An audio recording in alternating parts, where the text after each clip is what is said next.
I was brought up, ever since I was little to win. I think a lot of luck, a lot of hard work, being in the right place at the right time. We had probably the best football season that we've had in the history of our school. We really emphasize playing it game by game. Scoring, you have to score. Our kids now take the field and they expect to win every time we go out.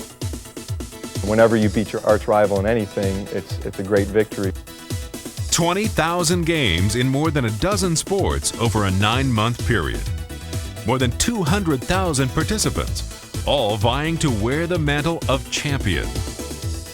But only a relatively small number of high school seniors succeed, and they represent a special breed.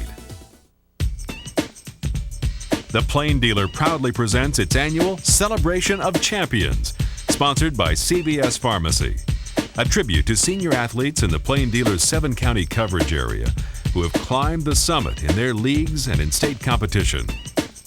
Beginning in the sultry days of August when the first practices began, the 1997-1998 Scholastic sports year was a marvelous collection of individual and team accomplishments that once again positioned the 7-county area as the state's premier high school sports venue.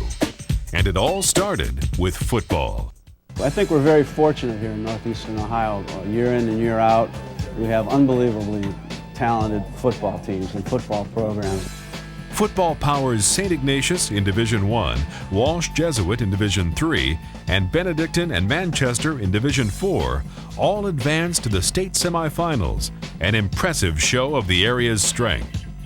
7-time state champ Ignatius in the Division I playoffs for the 10th straight season and rated in the top 10 nationally, had another banner season under coach Chuck Kyle, losing only 2 games. Unfortunately, both were to state champion Canton McKinley, the eventual national champion. The Wildcats bowed in the regular season 35-32, then lost an 11-point lead in the state semifinal game. The games were phenomenal, without question. The award for ultimate in frustration probably goes to Manchester, coached by Jim France.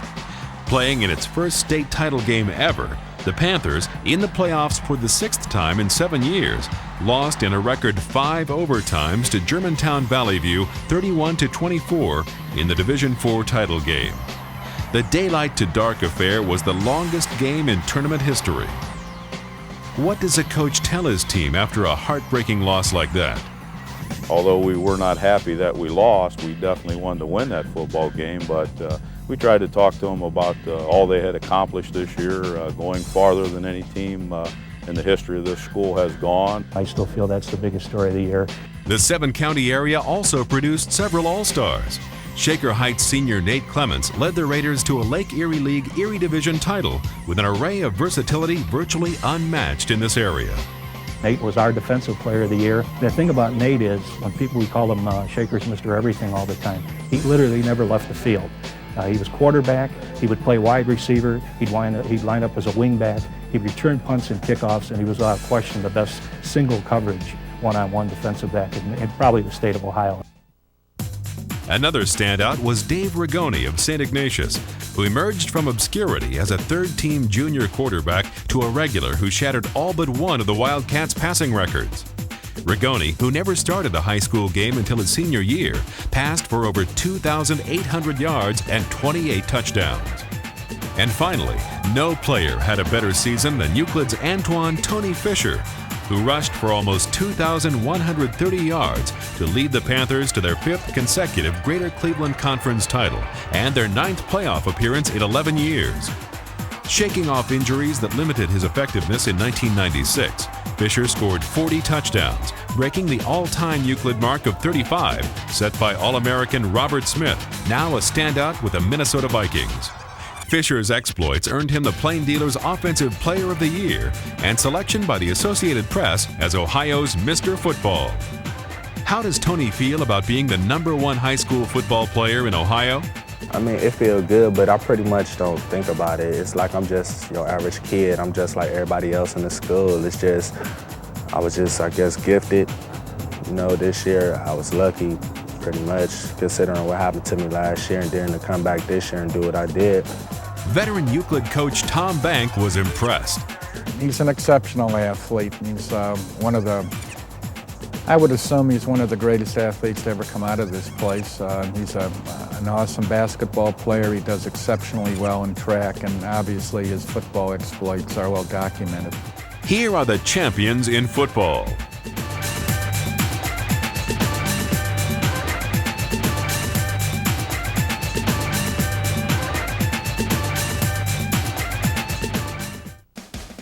In other fall sports, area schools had a bountiful harvest. In soccer, Medina girls and Strongsville boys collected Division I state titles. Medina edged Worthington 3-1, and Strongsville 2-1 victor over Westerville North won the school's first state championship ever in any sport. The Hawken boys team finished as state runner-up in Division II last fall. For girls champ Medina, winning the state crown was a surprise. Medina, who 2 years ago kind of lost a disappointing championship game, came back and won the state title and won it handily, even though they sort of struggled in the regular season. They weren't even their conference champs, but they had a lot of talented people. Here are the champions in soccer.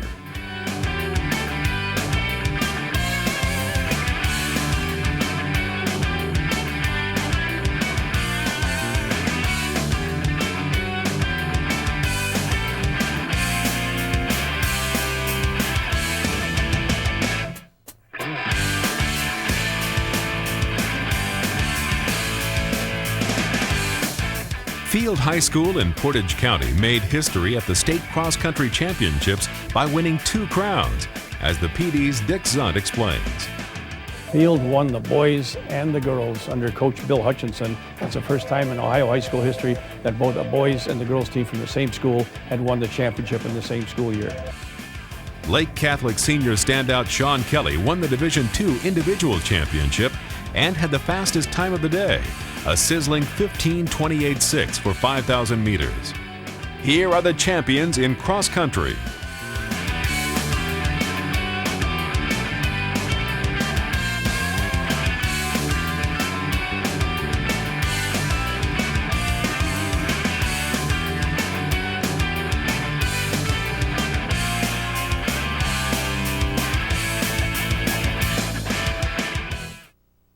Meanwhile, area girls tennis players carted off a lot of hardware in Division II. Revere captured the team title. Wycliffe's Cecily DeBusker capped a 32-0 season by winning the singles title. And Walsh Jesuits team of Emily Senich and Chichi Njoku took top honors in doubles. As the Plain Dealer's Bob Fortuna says, outstanding performances by area players were not accidental. Most of the tennis players have their personal coaches who they work with all season long. The pace of the matches seem to be picked up each year. The velocity of the serves seem to increase each year. Here are the champions in girls tennis.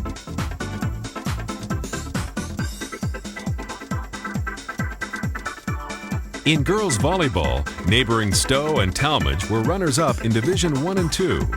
It was the 4th straight title game for Talmadge, which is still looking for the #1 trophy. Here are the champions in volleyball.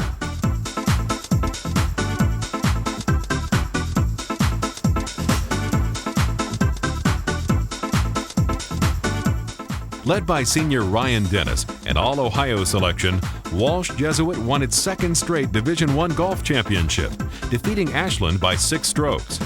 It was the Warriors' 4th big school state title in the 1990s. Here are the champions in golf.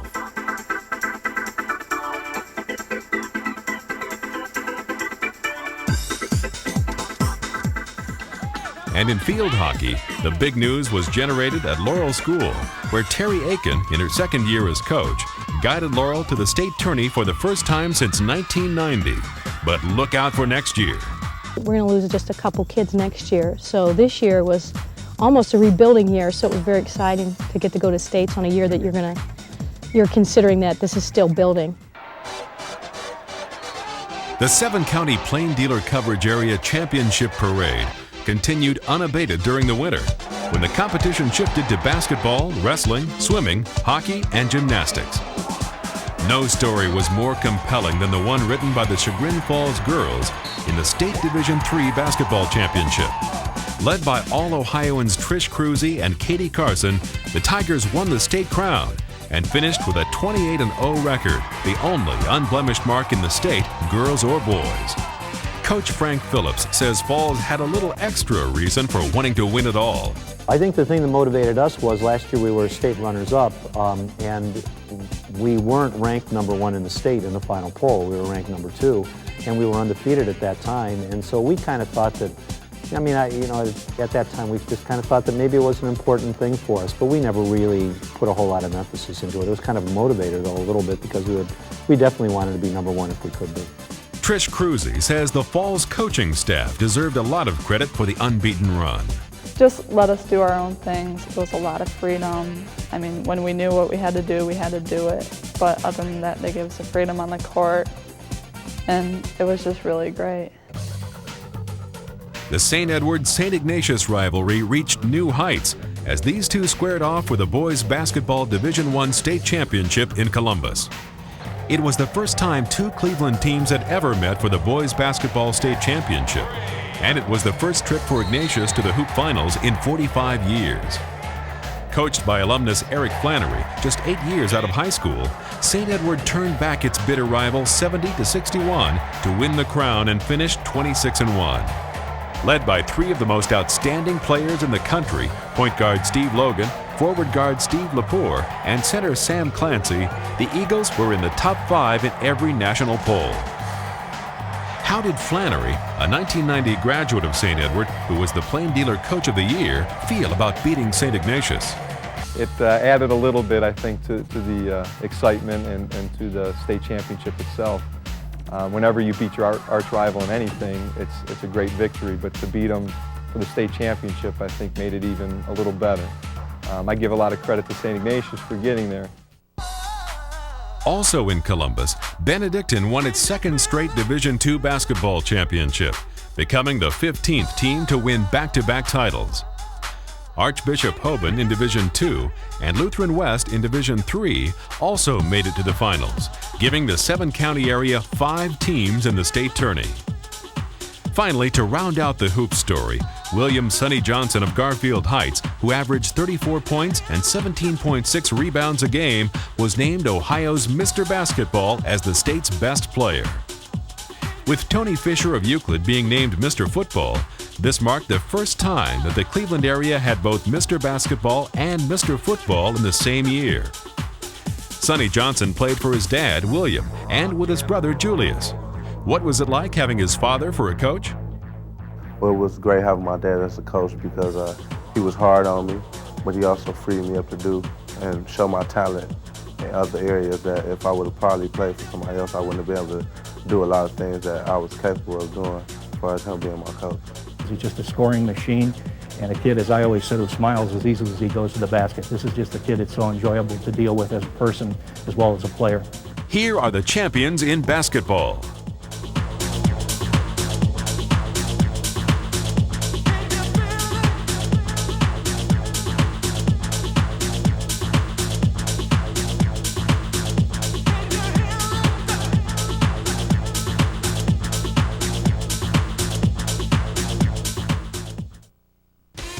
When you want to talk about dominance in a sport, you can look no further than the Plain Dealer's 7-county coverage area, which produced 20 state wrestling champions in the various divisions this season. Included in that group was the Area Wrestler of the Year, Scott Burnett of Elyria Catholic, a senior who won his last 114 matches and his 3rd state crown. Burnett's 4-year record was an incredible 152 wins and 4 losses. It all starts with like a lot of hard work. You know, I was brought up, you know, ever since I was little to win. You know, I mean, losing wasn't good in the household. So I got accustomed to winning when I was little. You know, and then I got to the high school level, and I just went from there. Northeast Ohio wrestling is the best in the country. That's acknowledged by coaches and publications that cover amateur wrestling throughout the country.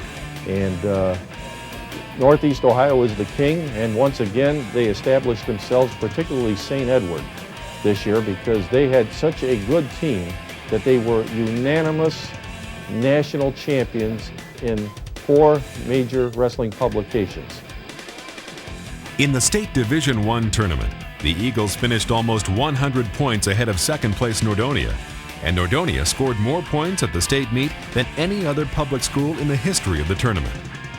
In winning their 14th state title, the Eagles were paced by Mike Kulzicki and Andy Rovet, who both won championships for the second time. The Eagles had 8 returning state qualifiers on their roster, but according to Coach Greg Urbas, it took more than just experience. The important thing is the work habits that the kids had. A tremendous work habit in the room. They worked very, very diligently. They paid attention when we showed technique, and they worked very, very hard when we went live. They were very, very easy to coach, and all the coaches agree on that. They're a very special group of young men. With its state crowns in basketball and wrestling, St. Edward became the first school in Ohio to win that combination in the same year. Here are the champions in wrestling.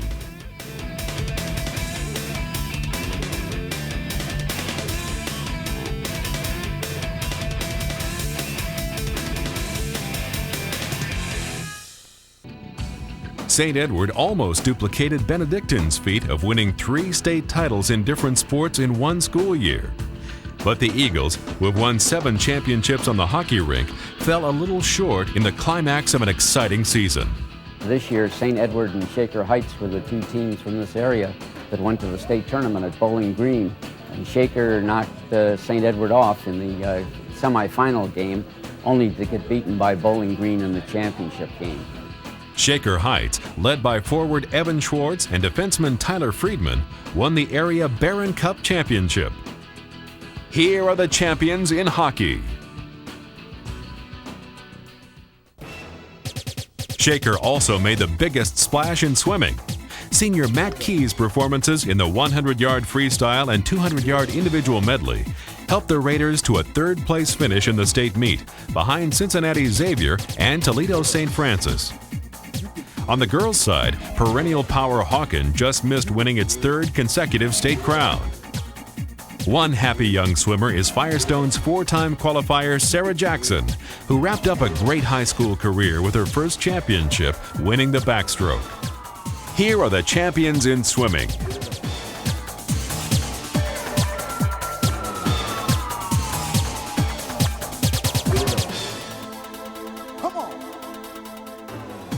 The Winter Galaxy of state champions was capped off by Magnificat, which won its 3rd straight crown in gymnastics, earning Joe Gura honors as Plain Dealer Coach of the Year. Here are the champions in gymnastics.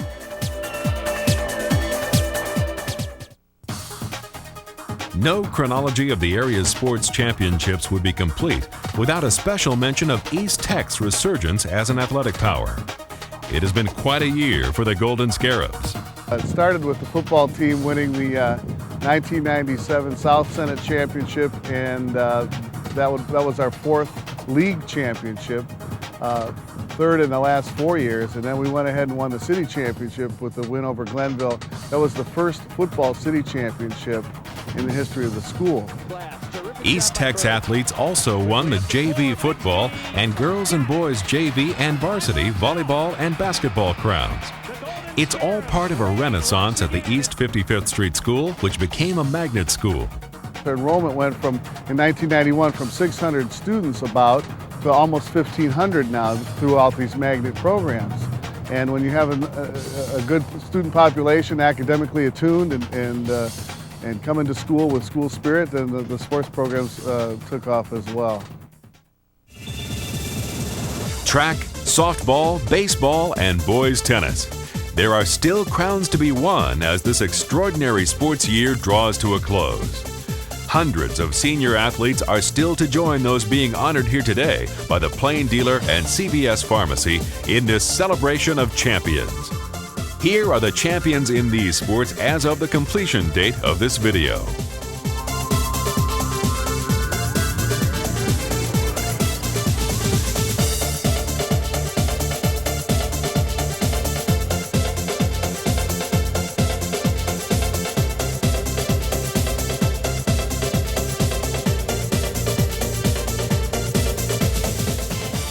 To all of the best in the 7-county coverage area, the Plain Dealer and CVS Pharmacy offer heartfelt congratulations and best wishes in your future endeavors.